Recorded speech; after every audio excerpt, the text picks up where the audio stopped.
What happens when a pope dies? The Vatican has elaborate procedures for everything.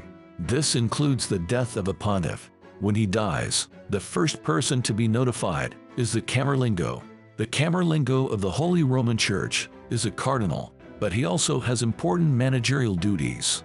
The Camerlengo oversees the Vatican property and revenues. He's also responsible for the formal determination of death. He will stand over the Pope's body and call his name 3 times. The Camerlengo uses the Pope's baptismal name. When there's no response, the Pope is pronounced dead. There's no autopsy or post-mortem. The Vatican does not allow it. A death certificate is written. Then the Camerlengo seals the papal apartments. It was once done to prevent looting by the cardinals. Nowadays it's done to secure the Pope's will. The Camerlengo then takes off the papal ring. It's called the Ring of the Fisherman, or the Piscatory Ring. Catholics who meet the Pope kiss his ring as a show of devotion. The Camerlengo cuts the ring with a pair of shears. This is witnessed by other cardinals. The cutting of the ring symbolizes the end of the late Pope's authority. It's also done to prevent document forgery.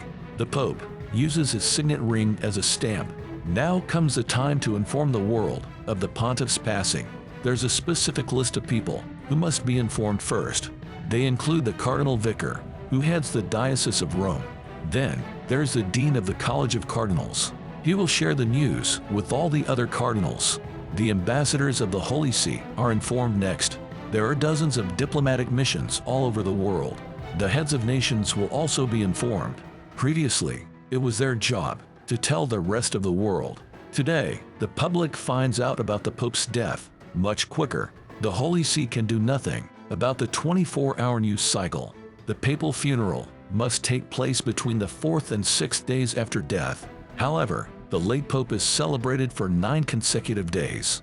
The Pope plans much of his own funeral. He leaves instructions for the Camerlengo to execute. The process of electing a new Pope is always the same. It doesn't matter if the previous one died or retired. 15 days after the death of the Pope, the College of Cardinals begins Conclave. Conclave is the Vatican electoral process. The word literally means with a key in Latin. The cardinals are locked into the Sistine Chapel. They have no access to the outside world. This is to prevent outside influence over the vote. All cardinals under the age of 80 are eligible to vote in the conclave. Interestingly, even excommunicated cardinals can vote. On the first day of the conclave, the cardinals have Mass. Then they head into the Sistine Chapel. They take an oath to obey the conclave rules. On the first day, the cardinals take their first vote. For a cardinal to be elected pope, he must receive at least 2/3 of the vote. The cardinals continue to meet each day until this vote is reached. After each vote, the ballots and any notes are burned. The smoke from the burning ballots is somewhat iconic. It informs the public of the conclave's result. Black smoke means there hasn't been a 2/3 majority. White smoke means a new pope has been elected.